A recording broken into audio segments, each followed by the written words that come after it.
start.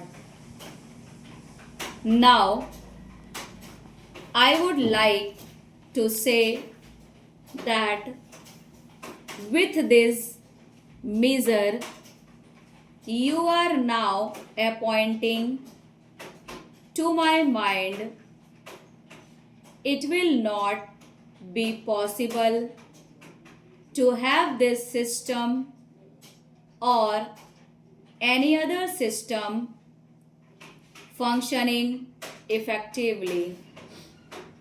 The number of clauses that we have included are so restrictive and rigid that it will not be possible for any system to function in this country.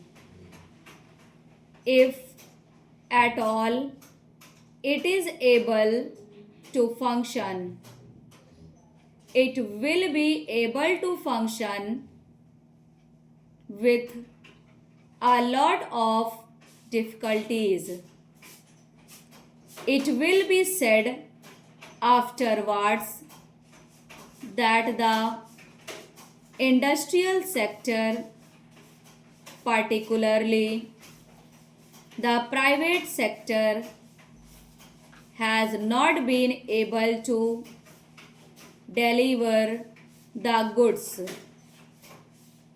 I would like to warn the government that if anything happens in the future in which industrial production or production in the private sector has not gone up,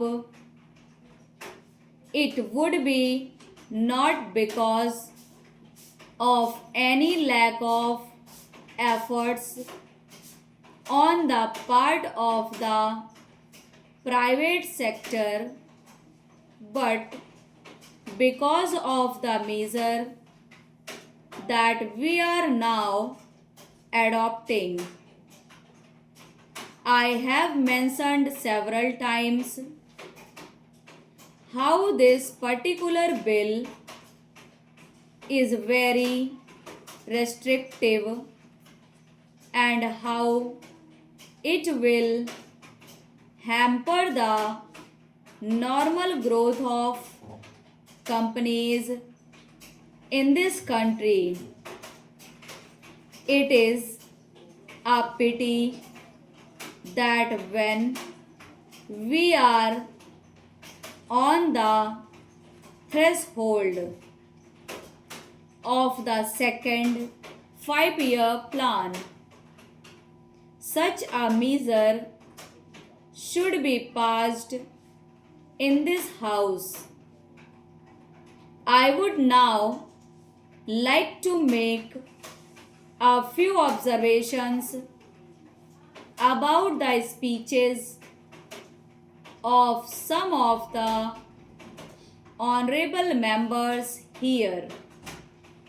Shri Ashok Mehta justifies the restrictions on managing agents by saying that managing agents are no longer the main source of finance.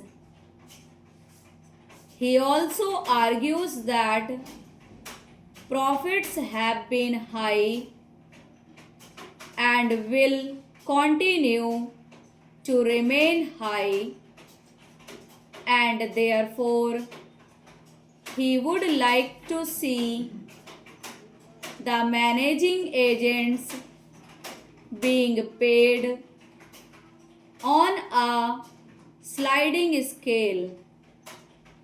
He is in the habit of referring to a number of books and making qualifications quotations from a number of them published in America or in other countries, and particularly by some of the professors.